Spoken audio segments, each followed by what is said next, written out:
Item Number SCP-6073. Classified as Uncontained. The Woven Wraith. Special Containment Procedures. SCP-6073 is presently uncontained. If encountered, SCP-6073 is to be subdued and held in a reinforced containment chamber at Site-43. No plant life or plant-based materials are to be brought within its immediate vicinity. The chamber is to be fitted with flame-based escape deterrents. Description: SCP-6073 is an animate and sapient scarecrow measuring 1.8 meters in height. Although primarily comprised of packed herbaceous material, SCP-6073 has demonstrated physical strength on par with that of an average adult human male. SCP-6073 wears a thick brown coat and a straw farmer's hat at all times, in addition to a variety of combat gear depending on situation or context. Its facial features consist of a burlap sack with 2 large white buttons for eyes and no apparent mouth. Aside from stitches and holes in its body and clothing, it possesses no other distinguishing features. While the exact parameters of its capabilities remain unclear, it has been confirmed that SCP-6073 can manipulate plant life in its immediate vicinity. It has demonstrated the capacity to induce rapid growth in flora, such as trees and grass, through direct physical contact, and can telekinetically manipulate plant matter. Where possible, SCP-6073 will later reverse the alterations it has made and assume a pose of prayer in front of any plant it has thereby manipulated. After a brief period, it will then perform a formal bow. SCP-6073 possesses the following anomalous properties: the ability to mentally influence the behavior of avian life belonging to the genus Corvus, the ability to dehydrate any object through physical touch. SCP-6073 uses this ability to refill its internal mass by dehydrating grass and inserting it into its body. The ability to detect living beings in its vicinity. The ability to produce an apparently endless supply of toothpicks from the burlap covering its mouth region. SCP-6073 has conducted numerous smash and grab attacks against the SCP Foundation, particularly during containment and transportation operations. It does not appear to hold civilians in similar contempt and avoids causing harm to them. History: the Foundation was alerted to the existence of SCP-6073 in 2007 during the attempted containment of an unrelated anomaly in Winchester County, New York. SCP-6073 Incidents: Agent Rodney. Begin log. The footage begins on a suburban street. The anomaly, a headless humanoid wielding a sword, attempts to resuscitate its horse by repeatedly performing CPR on it. The horse has multiple gunshot wounds on its flanks, and its eyes are glowing red. The horse emits a whine before becoming silent. The red light in its eyes fades. The anomaly stands up and backs away from the horse, expressing visible shock. Members of MTF Pi 1 City Slickers surround the anomaly, all sights trained on it. The anomaly quickly turns to face the closest operative, shakes its sword in anger, then charges. It is tackled to the ground and restrained. Other members of MTF Pi 1 evacuate residents from the area. Agent Polk and Agent Rodney watch from a distance, the latter whistling in amusement. Something you want to add, Rod? Huh? Oh, this wasn't how I expected this to go down. I feel kind of bad for it, actually. You do realize it tried to kill us earlier, right? Well, yeah. I guess it felt odd that the real danger came from the horse, and even then they were running most of the time. Just wish both of them could have made it. I mean, look at the guy, he's becoming unhinged. I would hate to think we killed his pet. It's part of the job, Rod. It's not our fault they wanted to go the hard way. Yeah, but still. Oh, looks like they handcuffed him. Does that mean it's time to clean up? Nah, I think they have to give the order first. But with how clean this went, I think we have our work cut out for us. Say, Rod, after this, want to go to the Empire State Building? I haven't been, and we still have time before they ship us out. Sure. Not a fan of sightseeing, but As the operatives disarm the anomaly and lift it to its feet, Agent Rodney sees a wooden spike fly through the air and embed itself into the transformer on a utility pole. The power in the area goes out, and the sparks from the transformer set the spike on fire. All personnel direct their attention away from the anomaly and scan the area. Agents Rodney and Polk unholster their firearms.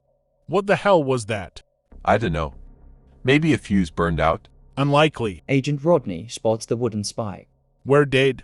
What? A tree planted near the sidewalk suddenly lurches forward and entangles several agents and operatives within its branches. Civilians flee in fear as members of MTF Pi-1 open fire upon the tree, being careful not to harm the personnel. The humanoid anomaly is still pressed against the ground, observing with apparent confusion. Agent Rodney and Agent Polk begin running in the direction of the tree. Is that thing causing it? Don't look like it. Something else is. Like what? A wooden bench is ripped from the ground and thrown against two operatives, knocking one out. The captain of MTF Pi-1 points to the roof of one of the houses, where SCP-6073 can be seen with one arm extended. It pulls back, and using a chimney as cover begins firing a sniper rifle at Pi-1. They return fire. SCP-6073 never misses a shot, and Pi-1 suffer multiple gunshot wounds to their extremities. SCP-6073 sports one of the members pulling out a grenade, and it jumps onto and slides down another utility pole. The utility pole begins to break apart from the top down. The shards of wood attach to and revolve around SCP-6073 as it reaches the bottom. The wood surrounding SCP-6073 disintegrates into sawdust and engulfs most members of MTF Pi-1. The sawdust reforms and hardens on the operatives, leaving only their mouths and noses exposed. A lone operative charges SCP-6073 from behind with a knife.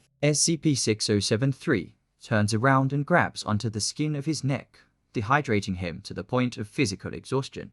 Holy sh! Get down.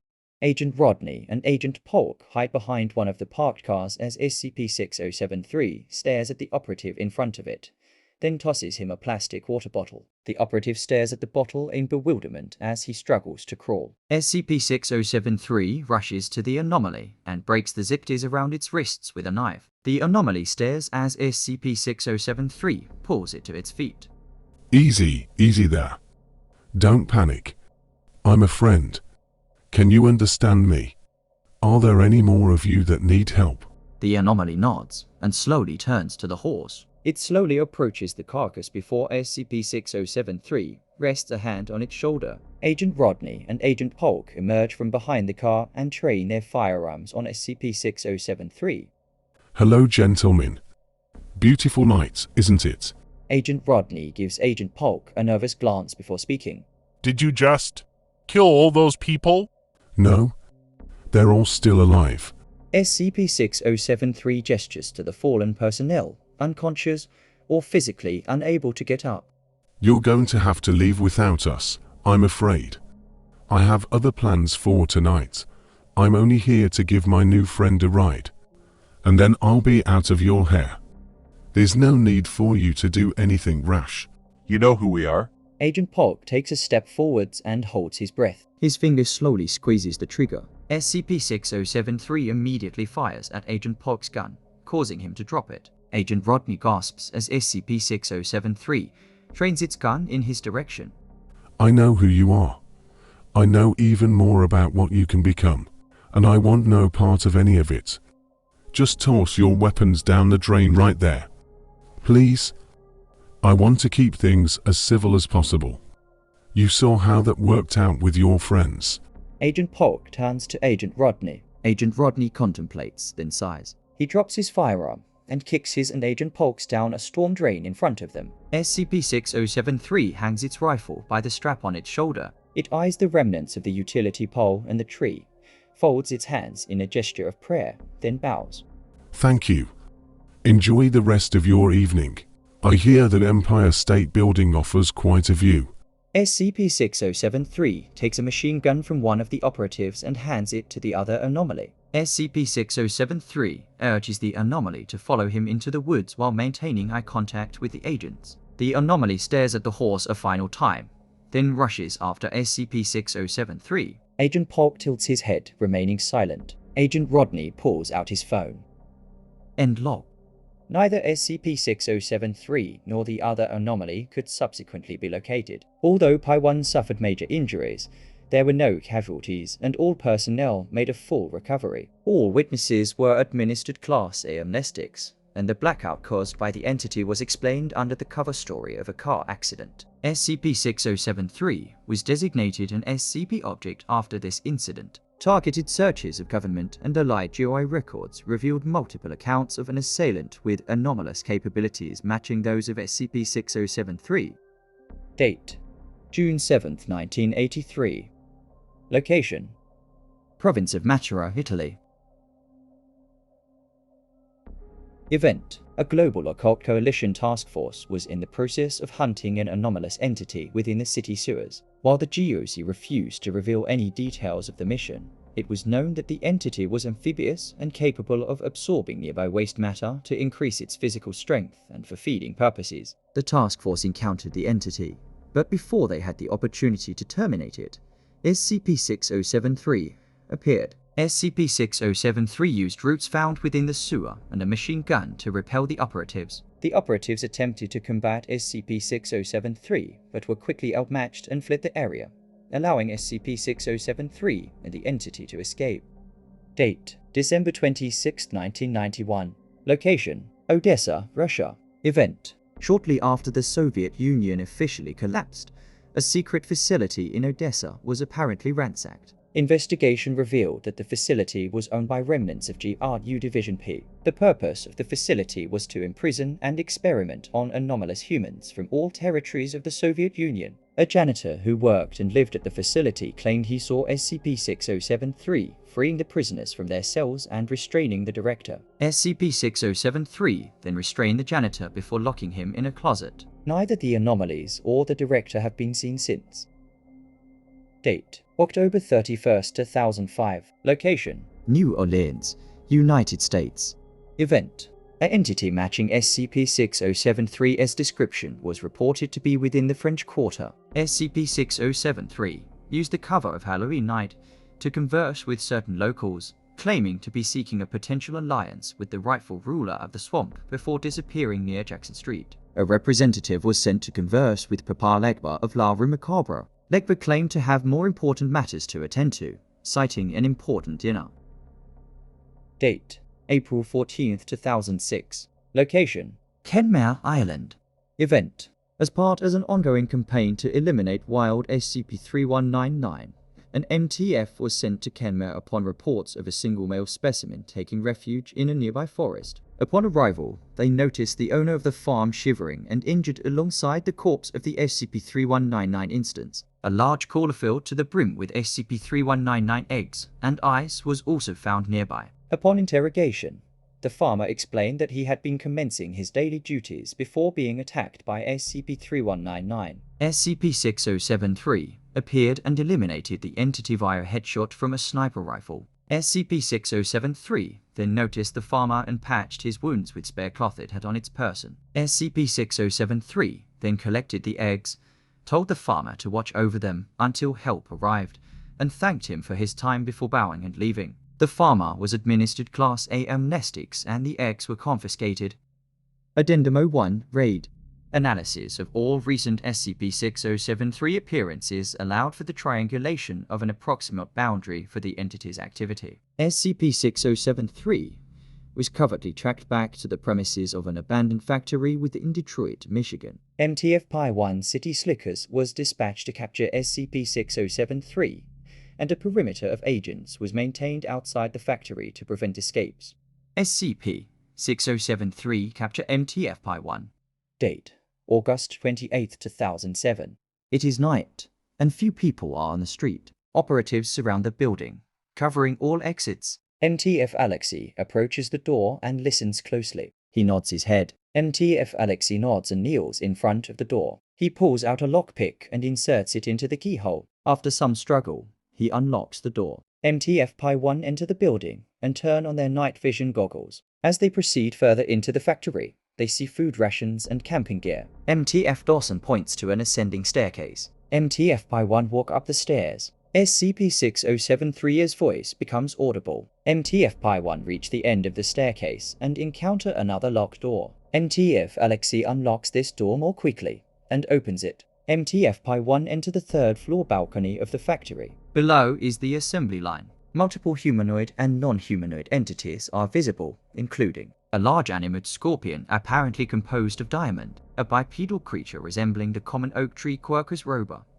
4 instances of the Comedia family, silently giggling to themselves. SCP-6073 is several meters away from the group, holding the remote control for a projector screen sitting on a nearby table. The projector is displaying the sigils of various groups of interest, including the Foundation, on a section of white wall. SCP-6073 produces audio consistent with clearing its throat before taking a seat on a metal drum. MTF-1 array themselves across the balcony, observing the group with firearms at the ready. A headless and cloaked humanoid entity steps away from the group, reaches into a backpack, and pulls out a disembodied head, which it twists onto its neck. The group murmurs. SCP-6073 raises a hand to silence them. SCP-6073 caresses his rifle. The cloaked entity pauses, inserts its sword back into its sheath, and examines its gun more closely. Before MTF Commander Guillermo can give an order, another door on the balcony opens. MTF-1 turn to see a humanoid bee consuming honey from a jar.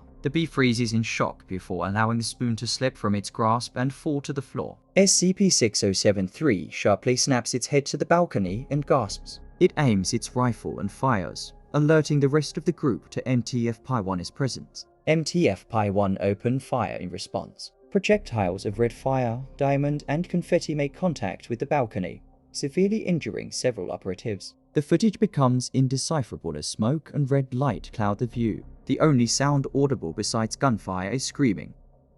The remaining footage is taken from Agent Rodney and Agent Polk's body cameras. Both agents are stationed around the corner of an alleyway. Their car is blocking the only exit. Agent Rodney cringes as he hears the distant gunfire. Agent Polk sees SCP-6073 as Shadow approaching their location. Agent Polk whispers to Agent Rodney and gives a hand signal. When SCP-6073 turns the corner, Agent Rodney and Agent Polk tackle it. SCP-6073 tries to shoot Agent Polk, but he pulls the gun upwards as the entity fires. SCP-6073 kicks Agent Polk off, then headbutts Agent Rodney from behind. SCP-6073 stands up as Agent Polk aims his firearm at the entity. SCP-6073 pulls its trigger, but its rifle is out of ammo. Agent Polk pulls his trigger, but SCP-6073 ducks in response. SCP-6073 grabs onto the ramrod of its rifle, spinning around and hitting Agent Polk in the head with the stock,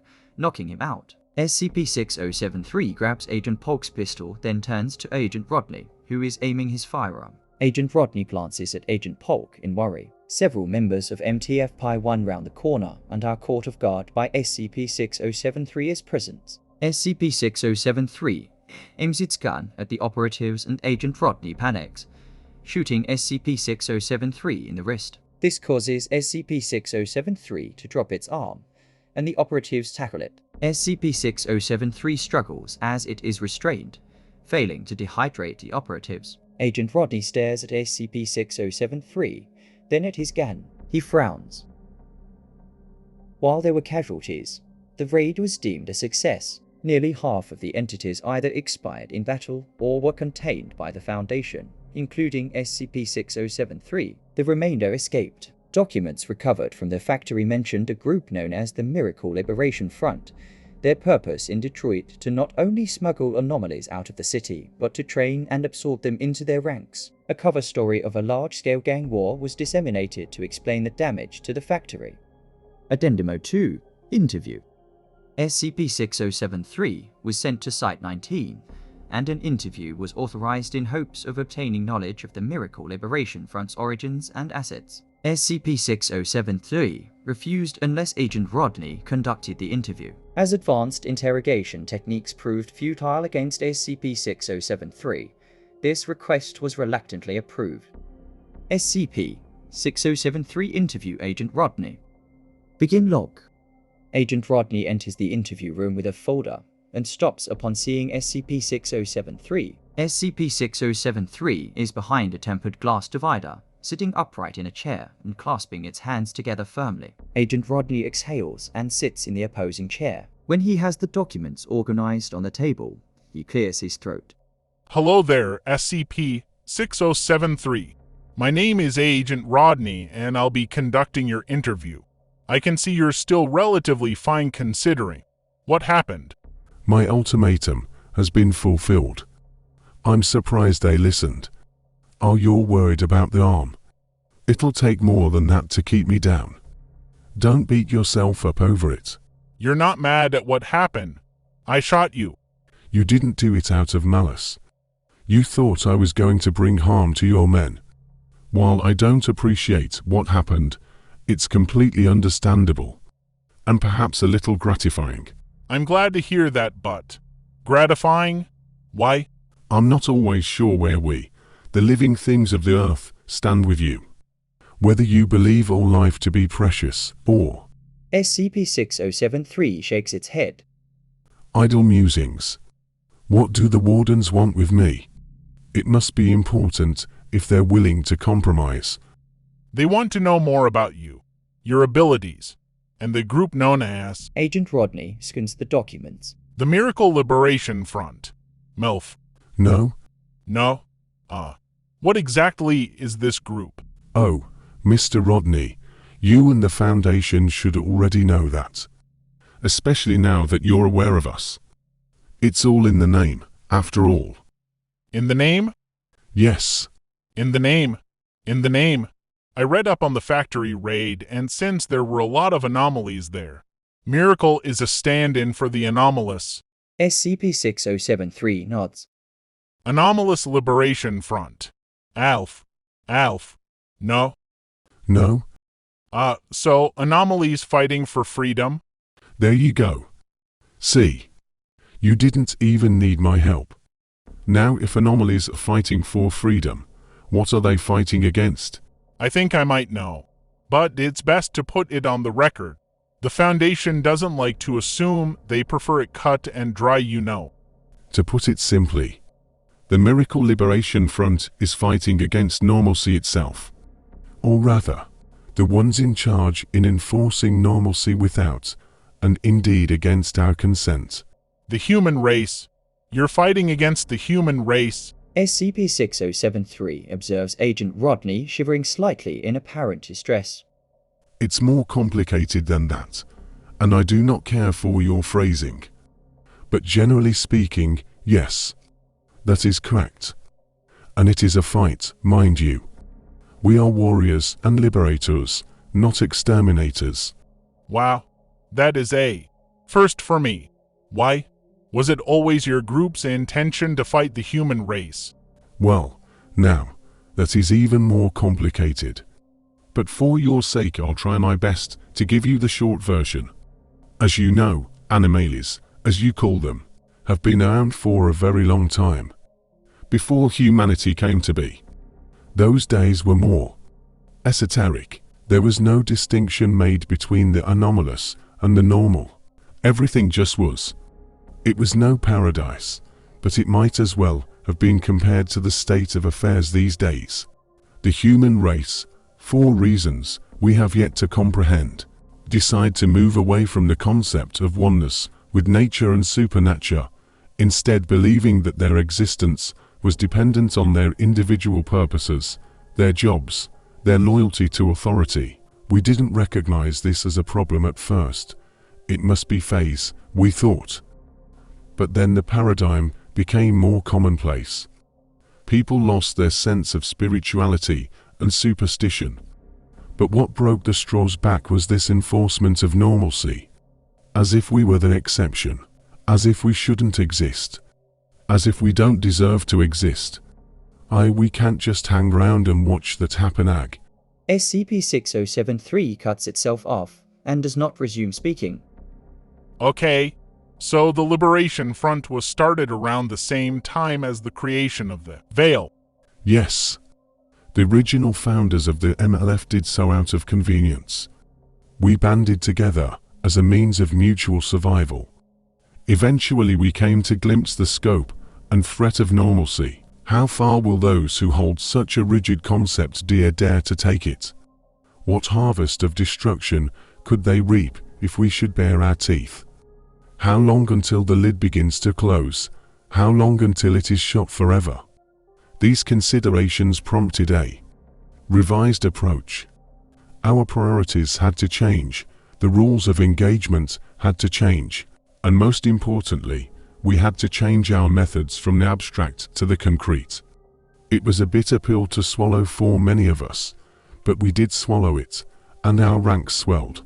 They joined that easily. When the specter of destruction and enslavement looms over you, you tend to reevaluate. Is something wrong, Mr. Rodney? Your frown is hypnotic. So you're planning a revolution, then? Our goal is to ensure the safety of the anomalous world. If a revolution is necessary, then it is necessary. But that's insane. You admit the world is much more dangerous today than ever, right? Without groups like the Foundation, the world will spiral into chaos. Many of the anomalies we keep could cause major destruction if they had the chance. That's not even counting how people would react if news got out. It could cause society as we know it to crumble. We're just not ready. Look, I'm sorry that you and your group see the Foundation in a negative light, but that doesn't mean we can't lend a helping hand. Yes, we may have made some bad calls before. And you will again. But what we're doing is for the greater good. The alternative is, well, hell. What do you have to say to that? Bad farmers make bad crops. What? I'm not blind to the uncertainty associated with miracles.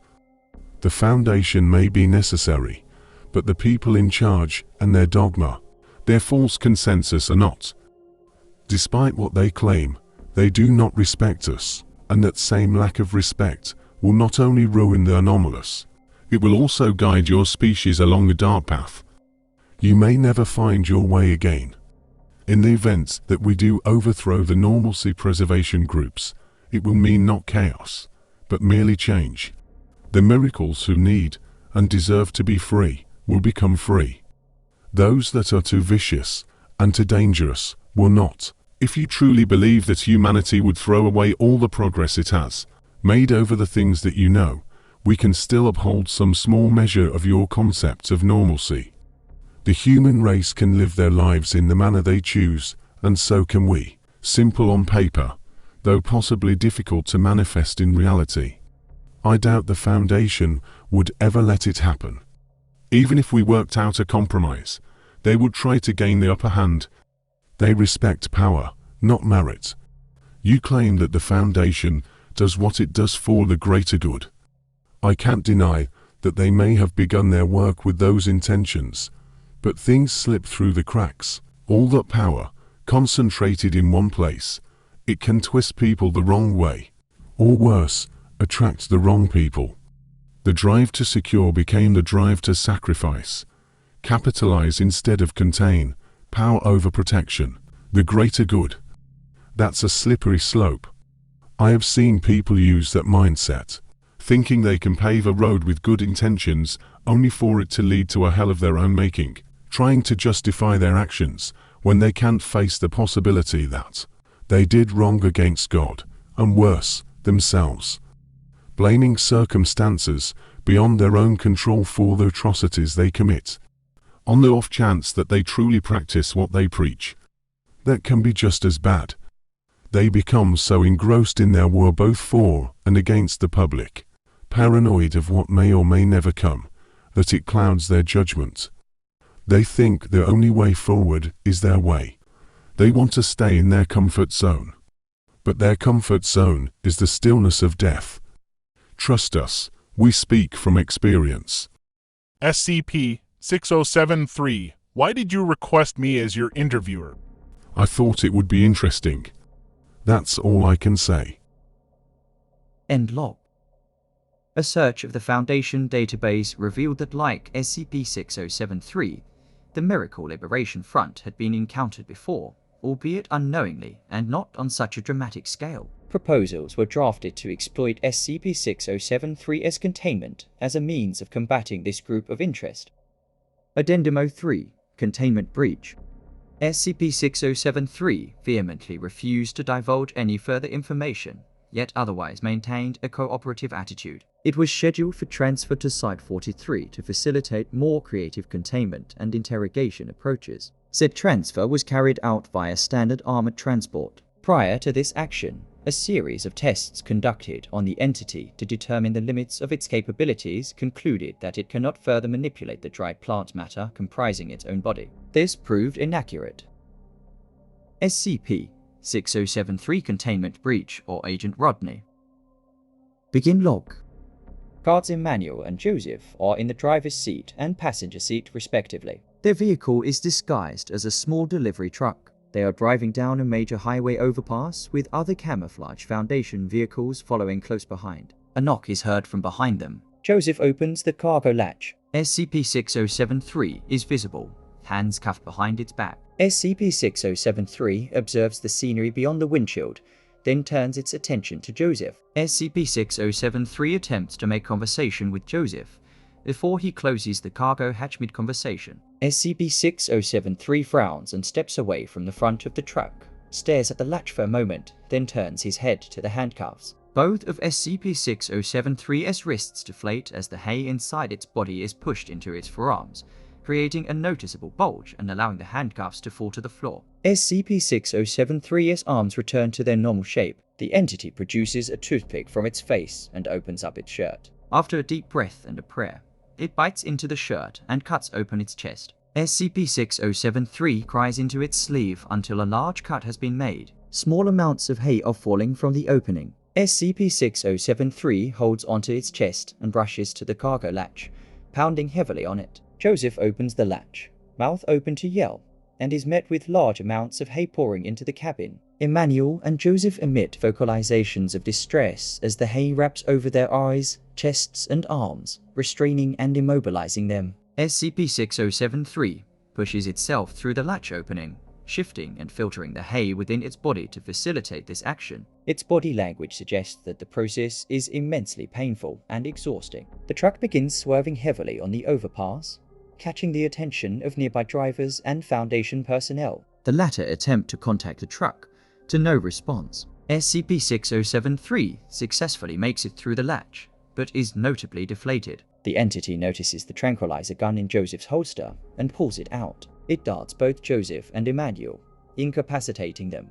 Telekinetically pulls the hay back into its chest opening, and awkwardly grabs the steering wheel with one hand. It presses on the gas pedal with one foot. Personnel pursue the vehicle. SCP-6073 responds by pressing harder against the pedal. After traveling a considerable distance, the entity notices severe traffic up ahead. It abruptly brakes, removes an additional firearm from the glove compartment, and exits the vehicle. It looks over the railing of the overpass and freezes. Foundation personnel are closing in. It responds by breaking of the truck's side view mirror, inserting the mirror and guns into its chest, and clamping the opening shut with one hand, then jumping over the railing. Foundation personnel observe from the railing. SCP-6073 continues to fall from the overpass, landing on the sidewalk on the bottom with a quiet thud. SCP-6073 quickly stands up and observes personnel from above before darting into a nearby forest.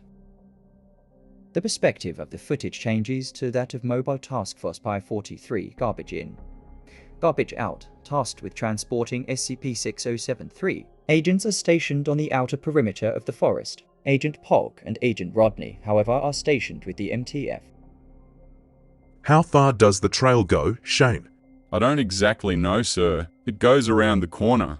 The trail is patches of desiccated grass. The team moves forward as Agent Polk frowns. How the hell did that thing slip though? I thought we had everything locked down.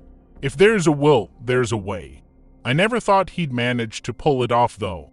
It's shocking how versatile these anomalies can be sometimes. What? Don't you remember, Rod?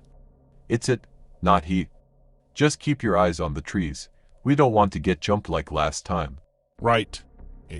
The team continues until the trail ends. They are in the middle of a clearing, surrounded by trees and logs. The position of the logs suggests they have been arranged manually. The team enter formation, multiple members wielding grenade launchers and assault rifles. They are watching the trees with caution. Whispering. The trail ends here, sir. I don't see any further leads. Whispering. It can't be that far. We need to keep looking. We're not going home empty-handed. Two nearby trees uproot from the ground behind the team and move towards them. MTF Berlin and MTF Alexei fire their grenade launchers multiple times, destroying them. A third tree begins to animate. As they aim their weapons at it, 2 tranquilizer darts strike them and they lose their balance. Berlin. Alex. God damn it. All units, we're under fire. I repeat, we're under fire. Another dart pierces MTF Commander Guillermo's neck. Agent Polk points to the tree in front of them. SCP-6073 is hiding behind it, wielding a tranquilizer gun and holding the side view mirror to view the operatives while behind cover. The operatives fire on the trees as SCP-6073 continues to manipulate them. MTF Dawson attempts to rush at SCP-6073, who fires its last dart at him. MTF Shane aims his grenade launcher at the tree SCP-6073 is using for cover, and pulls the trigger. SCP-6073 dodges as the tree is obliterated. It cringes in pain as a large splinter of wood becomes embedded in its side. MT Dawson reloads his weapon. SCP-6073 manipulates the animated tree to restrain MTF Dawson, who screams for assistance as MTF Curtin and MTF Shane attempt to pull him out. A branch strikes a grenade on his belt, releasing the pin and resulting in an explosion which kills the remaining operatives. Agents Polk and Rodney are pushed back by the explosion. All darted operatives fall into unconsciousness. SCP-6073 screams in pain as it removes the shard from its body. It alters a strand of grass, extending its length, then pulls it out of the ground and uses it to sew the opening shut. The earlier wound on its chest has clearly been stitched closed with further strands of grass. SCP-6073 looks at the expired agents and expresses shock. It sprints to their location, stands in silence for a moment, then kneels and speaks a prayer. SCP-6073 notices Agent Rodney groaning on the ground. It grabs an assault rifle from one of the operatives and kicks the firearm from his hand. Agent Rodney stands up, taken aback by the appearance of the entity. He looks back and sees the corpses of the operatives. He is shocked. Why? Oh my God. They're going to send more soon. Mr. Rodney, you're coming with me. What? Why would I do that? I'm not. Forget it. I'm not doing that. There's no time to explain. We need to go. Now? You're not giving me a choice, are you? I'm afraid not, Mr. Rodney. Please, don't try anything. There's been more than enough trouble for today. Agent Polk hisses in pain before he notices SCP-6073. He hastily pulls out his firearm and fires at the entity's back, successfully hitting it once. SCP-6073 flinches as it spins around and fires at Agent Polk's forearm and shoulder. Agent Polk screams in pain as he drops the gun. SCP-6073 manipulates the grass to restrain Agent Polk and cover his mouth. SCP-6073 turns back to Agent Rodney, who is now laying on the ground again. A bullet wound is present on his chest. He is bleeding profusely. SCP-6073 gasps in alarm and kneels next to him. Agent Rodney is in shock, and he is twitching rapidly. God, I can't. Oh, fuck. Rodney. Rodney. Can you hear me? I need you to relax. Can you do that for me? Rodney. Hard. Breath. Hurts. Don't talk, kid. I'll get you help. Stay calm. Just stay calm. SCP-6073 wraps the nearby grass around Agent Rodney, using most of it to cover the wound. SCP-6073 carries Agent Rodney over its shoulders, blood dripping over its body. Agent Rodney shivers in SCP-6073's grasp as they both travel further into the forest. Visual contact is lost. End log. The escape left 6 Foundation operatives dead and 1 agent injured. An intensive search of the forest revealed that the blood trail left by Agent Rodney led to a nearby storm drain and into a sewer system. The trail was prominent until after the surface was again reached, stopping at a pair of tire tracks and Agent Rodney's discarded phone. For 1 week, no activity relating to SCP-6073 or Agent Rodney was reported. Agent Rodney was considered MIA until he contacted the Foundation via an unregistered telephone. The call was traced back to an abandoned farm near Carnation, Washington. Agents were sent to the location and found Agent Rodney resting on the steps of the farmhouse. He was shirtless and had a large bandage across his chest. Agent Rodney claimed to have awoken in the farmhouse's master bedroom to see SCP-6073 watching over him. It had apparently activated Agent Rodney's body camera prior to the following conversation, which was recorded. SCP-6073 report Agent Rodney. Begin report. Agent Rodney wakes up, feeling a sharp pain in his chest. He opens his eyes and finds himself lying on a bed. He attempts to get up but finds his legs and left arm restrained to a bed frame by rope. He looks around to see SCP-6073 sitting in a rocking chair, writing in a journal before it notices him. It puts the journal away and observes him more closely. Oh, praise the Lord, you're all right. Hold on, I have something for you. SCP-6073 exits the room. Agent Rodney attempts to break his bonds through sheer physical strength, but fails. SCP-6073 returns with a spoon and a plate of oatmeal resting on a tray, and places the tray on Agent Rodney's lap. I wanted to give you something more hearty, but I didn't want to take any chances. I added chocolate and cinnamon though, thought it would add more flavor. Agent Rodney stares at SCP-6073 with confusion. SCP-6073 brings its chair to the bed and sits down. I didn't poison it, if that's what you're thinking. Why would I go through all that hell to save your life? Just to end it, in a cowardly way, no less. I wish I could taste test it to prove my intentions, but... SCP-6073 points at its lack of mouth. Sadly, all you have is my word. Agent Rodney turns to the oatmeal. He picks up the spoon and begins to eat, hesitantly at first. When he is finished, SCP-6073 sets the tray on a nearby drawer and produces order consistent with clearing its throat. I apologize for the quality of my hospitality. You were losing a lot of blood, and I had to call in a favor to get you patched up. You nearly died. But it's good to see you still have some kick left in you. I imagine you have a few questions. Yeah, I do. Why? After everything that happened. Why? Why? Well, I'm a firm believer that respect goes a long way. Evil begets evil. Love begets love. Respect begets respect. Even the basest souls, no matter how low, deserve a certain level of respect. I'm sorry about what happened to your friends. Oh, that's right. Thanks, I guess. It means, well, it means something. You don't seem that bothered. In my line of work, people know what they're signing up for.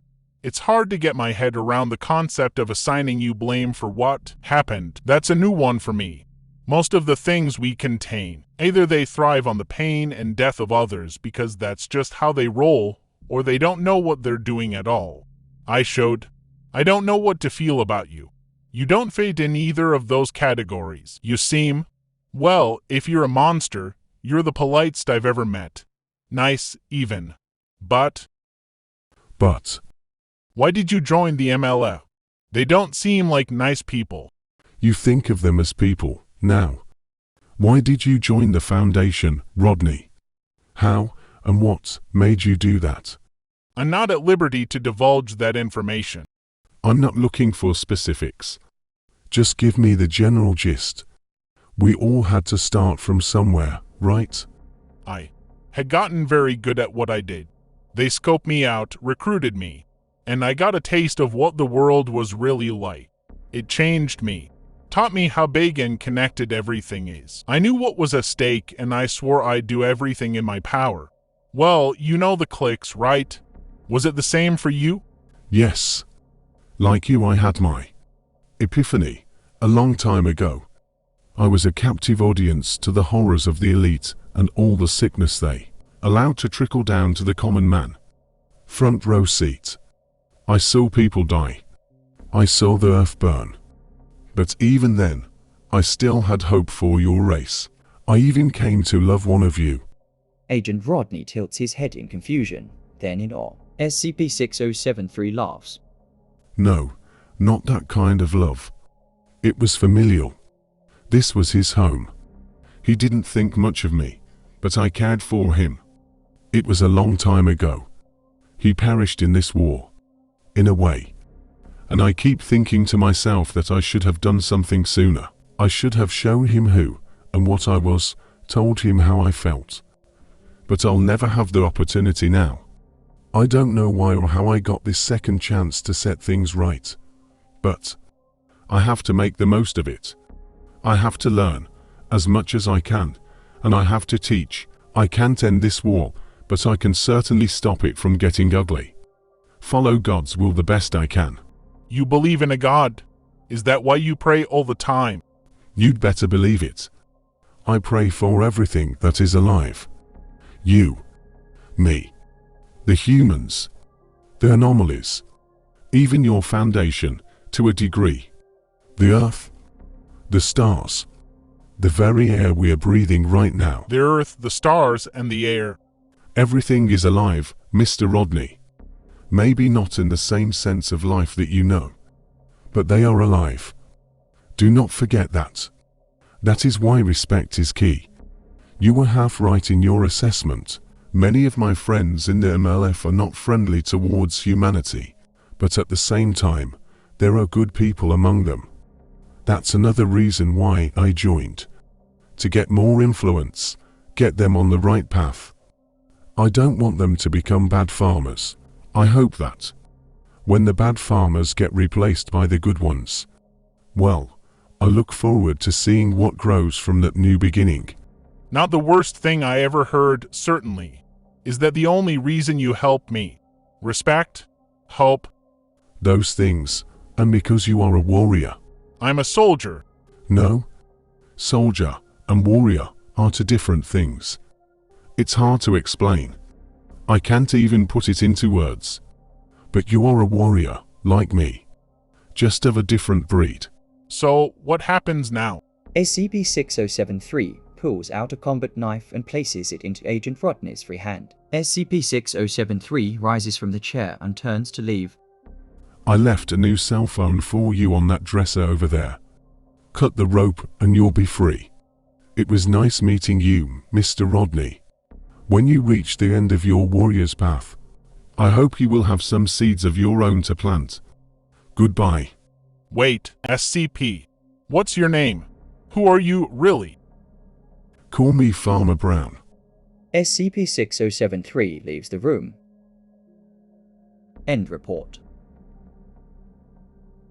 Investigation of the farm revealed abnormally high Hume levels. No records of its or its former owner's existence have been found beyond the walls of the farmhouse. It has been designated an unexplained location. Its anomalous features include a large dried blood stain on the floor of the main bedroom, a framed photograph of a human male wearing overalls, glasses, and a hat nearly identical to SCP-6073's. An obscured humanoid figure is strapped to a pole in the distance. Bullet holes in the living room walls. Inspection shows them to be shotgun pellets and assault rifle rounds. Only a shotgun was present in the house. A grave near the barn marked by a makeshift cross. Excavation attempts invariably fail, as the nearby vegetation regrows at an extremely rapid rate. A television in the living room continuously broadcasting an ES emergency alert system message. The image and audio signals are severely degraded and cannot be deciphered. The origin of the broadcast is unclear.